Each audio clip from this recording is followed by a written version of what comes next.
de alguns do seu projeto.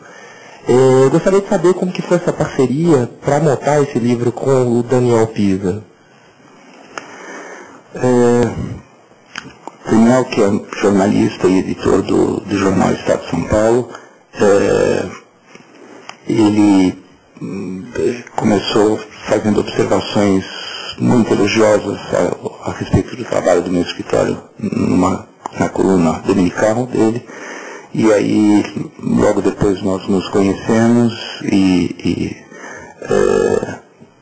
aí começamos a manter um contato e ele começou a conhecer as obras mais públicas do escritório. Então, para esse livro, quando a editora Vianney Mosley do Rio de Janeiro o convidou para escrever, eu quis que ele conhecesse então o trabalho que ninguém conhece, assim, quer dizer, que só a família e os amigos, quer dizer, as casas privadas, né? Então, achei que era muito importante ter uma noção do trabalho, conhecendo pessoalmente os projetos que não são públicos. Principalmente por uma razão muito peculiar, que é muito difícil eu passar para as pessoas se elas não vêm e não entram pessoalmente nesses lugares.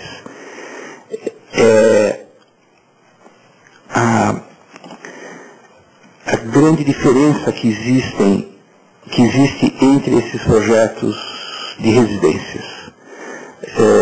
E eu acho que saindo de perto para ver, eu queria que ele visse isso. Então, as casas são, da maneira como eu vejo, um retrato muito íntimo da família que a habita. Então, e as pessoas são diferentes umas das outras. Então, cada casa no escritório pensado realmente como uma alta costura, talhada, feita especificamente para aquela pessoa. Então, certas coisas, por exemplo, tem uma residência em São Paulo feita por um casal de colecionadores de arte. Então, são grandes colecionadores de arte contemporânea, um casal jovem.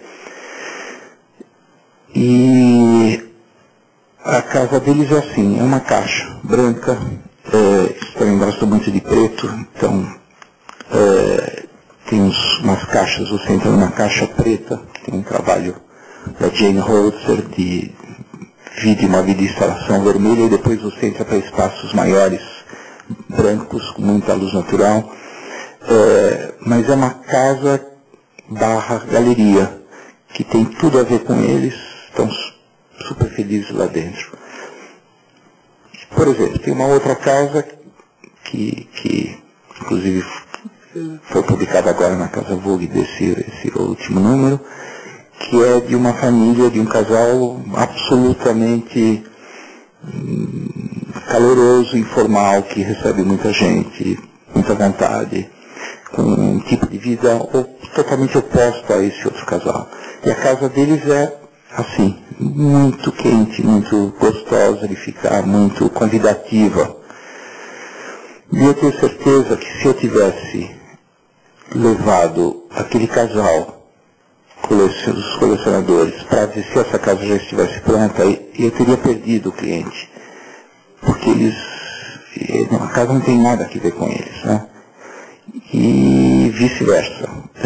Se eu tivesse levado esse casal informal para ver essa casa-galeria, eles teriam falado a mesma coisa. Esse arquiteto não é para mim. Então, isto que eu acho que eu consigo, sem nenhuma arrogância, chutar em diversas áreas, simplesmente porque acredito que essa profissão é esse tipo de tradução, faz com que cada um esteja feliz no seu espaço, mas já me confidenciaram, cada um deles separadamente, que acham a casa do outro muito bonita, mas que jamais conseguiriam morar lá dentro. Então isso é para mim um grande elogio.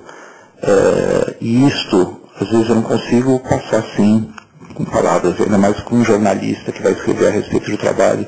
Eu queria que ele sentisse que fossem 10, 15 casas e visse a grande diferença que existe entre elas. A visão do arquiteto, que é um artista, ela exige que a acompanhe um conjunto de materiais para que a obra se realize.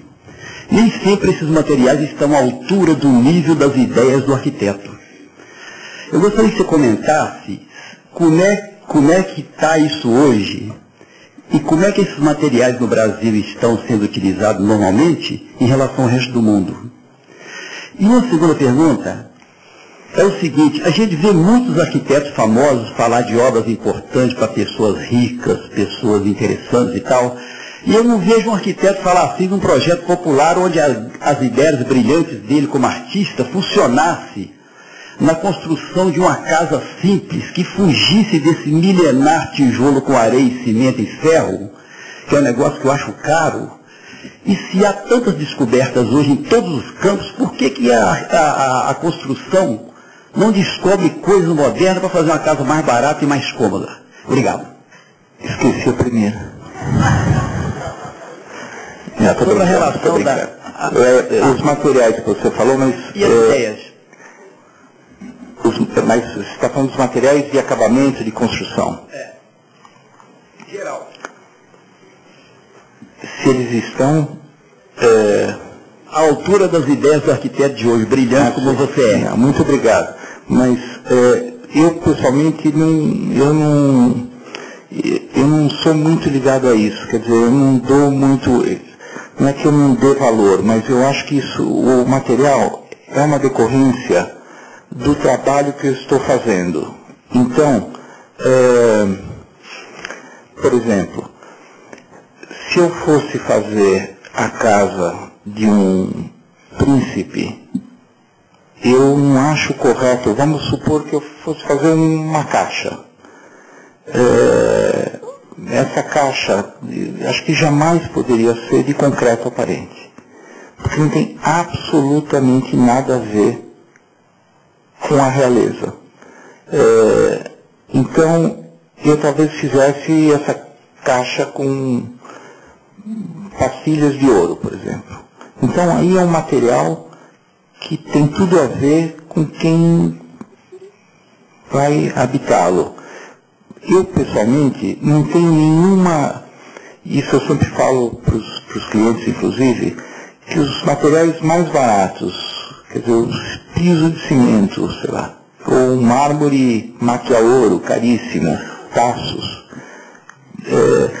para mim não tem a mínima diferença. Quer dizer, eles não são importantes para definir a arquitetura. Então, eles que me dão essa direção, se eles querem gastar, onde eles querem gastar, mas isso não faz a mínima diferença no meu trabalho. Se eles não quiserem, se eles quiserem não gastar e usar os materiais mais simples, o tipo de trabalho que eu faço tem que sobreviver a essa escolha. Ela não depende dos materiais a serem usados. Então o material é sempre realmente uma decorrência, está em segundo plano para mim. Eu realmente, quanto à segunda parte da pergunta, eu não tenho feito coisas populares, né? Não tenho feito por uma razão, por falta de convite, né? Porque é uma coisa que me fascina e adoraria, eu acho que essa é a contribuição que os arquitetos podem dar, desde sempre fazendo uma moradia melhor, quer dizer, eu acho que o talento, como você mesmo disse, o talento do profissional está aí, né? Em pegar o que se tem para fazer o melhor possível. Então,